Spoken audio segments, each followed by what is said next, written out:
Et en vous disant que le plaignant c'est... Pardon?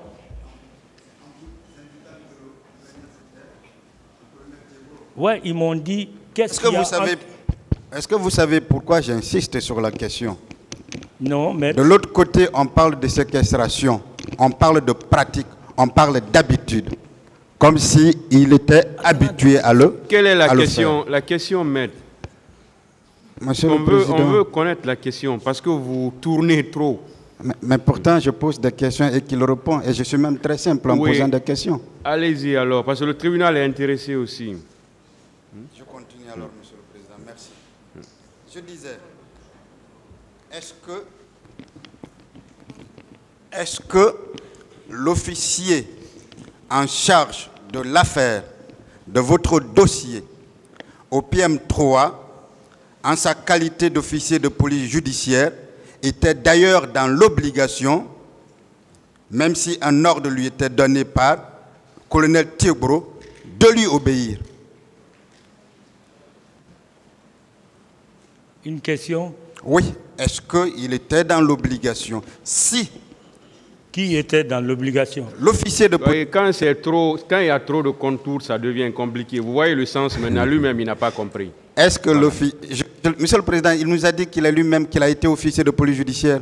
Mais il n'a pas compris la question. Je n'ai pas compris. Est-ce que l'officier de police judiciaire en charge de votre dossier au PM3 était dans l'obligation, si un ordre lui était donné par le colonel Thiebro, d'obéir à cet ordre ou plutôt à l'ordre qui lui serait peut-être donné par son supérieur hiérarchique, qui est le procureur de la République? Maître, sous l'ombre, je ne sais pas ce qui s'est passé. Quand on m'a appelé, on m'a signifié, n'est-ce pas, chose pour laquelle je suis devant eux, en me disant, qu'est-ce qu'il y a entre vous et le colonel Keboro? Je lui ai dit que c'est le problème d'argent. Oui. Et Abou Keïta a dit à l'époque, bon, puisqu'il en est ainsi, viens avec moi dans le bureau du chef d'état-major, adjoint d'alors, et puis nous sommes rentrés. Il m'a posé les mêmes questions, je lui ai répondu de la même manière, et qu'il a ordonné sur place de m'envoyer en prison. Qui a ordonné sur place? C'est le colonel François Béavogui. Alors pourquoi vous dites que c'est le colonel Thiebro qui a ordonné? Oui, mais c'est sur son instruction parce que... Vous avez la preuve de cette instruction? Oui, mais c'est ce que... Non, directement là, physiquement, il n'est pas venu, mais ses ordres sont répercutés. Est-ce que vous pouvez prouver ouais, que mais c'est les preuves là. Le colonel Thiebro a donné l'ordre à... Parce que même dans votre PV, ce n'est pas ce que vous dites. Hein, dans votre PV, vous êtes clair. Je peux lire. PV, le procès verbal d'interrogatoire, l'an 2015 et le 2 mars à 10 h. À la deuxième page ou le deuxième feuillet, vous indiquez clairement ceci. Quand il a fait le compte-rendu au colonel François, en parlant donc du colonel Abou, ce dernier a ordonné de me mettre en état d'arrestation. Bien sûr. Mais alors, dites devant ce tribunal que le colonel Thiebro n'a donné aucun ordre pour vous retenir au PM3. Il était tout simplement en plaignant. Il était tout simplement... Quelle est la question, maître?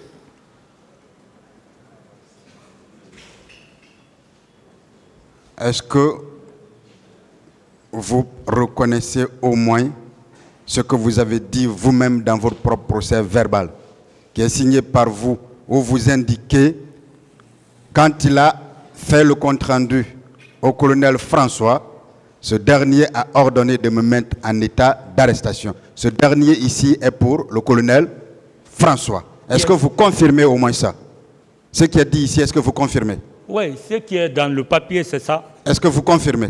Ce qui est dans le papier, c'est ça. Merci, merci, c'est bon.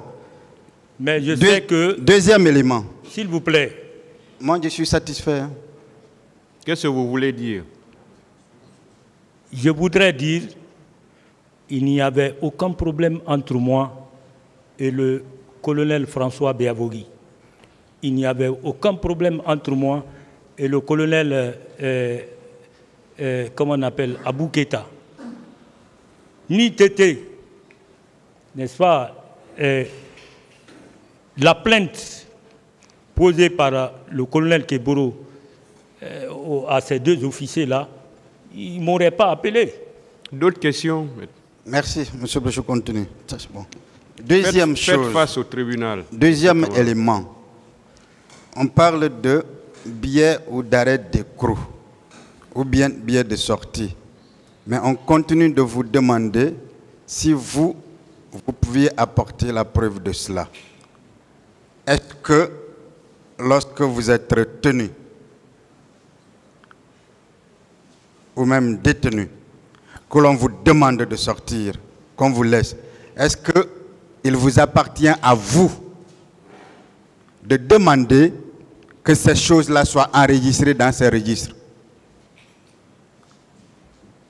Dans quel registre? C'est-à-dire que le registre, vous étiez au PM3. Le jour de votre venue, vous dites que le billet d'arrêt ou le billet d'écrou a été enregistré. N'est-ce pas? Oui. Le jour de votre sortie, ça n'a pas été enregistré, n'est-ce pas? Oui. Mais est-ce que c'est votre faute si ça n'a pas été enregistré? Bon, ce n'est pas ma faute. Moi, ce n'est pas votre faute. Moi, j'étais même dans la joie parce que exactement. Je m'attendais à ma libération. Est-ce que vous pensez que si les juges en charge de cette affaire, les magistrats instructeurs, avaient au moins cherché à vérifier cela, vous ne pensez pas que vous ne serez pas en prison aujourd'hui? Bien sûr, maître. Ça veut dire quoi? Il y a eu aussi des failles au niveau des magistrats instructeurs dans la conduite de cette affaire en ce qui vous concerne. Bien sûr, j'ai fait un mois, quelques semaines aujourd'hui. Je vous remercie. Merci, ouais. Monsieur le Président. De façon involontaire, wallahi. Bien. Monsieur Ibrahima Kalonzo, Camara. Merci, maître. Oui. Quel était l'objectif de votre détention au PM3? C'est le problème d'argent qui était entre moi et très bien. Mon chef de service. Bien. C'était pour que vous payiez cet argent ou c'était pour mettre une procédure régulière en place contre vous? Bon, l'un des deux, je ne sais pas, puisque finalement l'argent n'a pas été payé. Bien. On parle de viol, d'assassinat, pillage. Et vous, étant détenu au PM3, vous aviez quelle possibilité d'aller assassiner, violer et piller les biens des gens? Ah, maître, je n'ai pas ces moyens-là. Je n'ai aucun moyen pour faire ça. Très bien. Je ne suis pas un Superman. Bien. Monsieur Sorikonde a été cité par M. Abakar Diakité, dit Toumba, comme l'un de ses témoins. Et devant le pool des juges, il a eu à donner sa version des faits. Et à une des questions posées, il a dit que leur chef était colonel Kalonzo Camara. Seulement leur chef. Mais dans son PV, toujours, il dit, dans un autre passage, étant en tant que chef de bord, j'étais avec un chauffeur et 10 éléments derrière le véhicule, mais je ne retiens plus leur nom.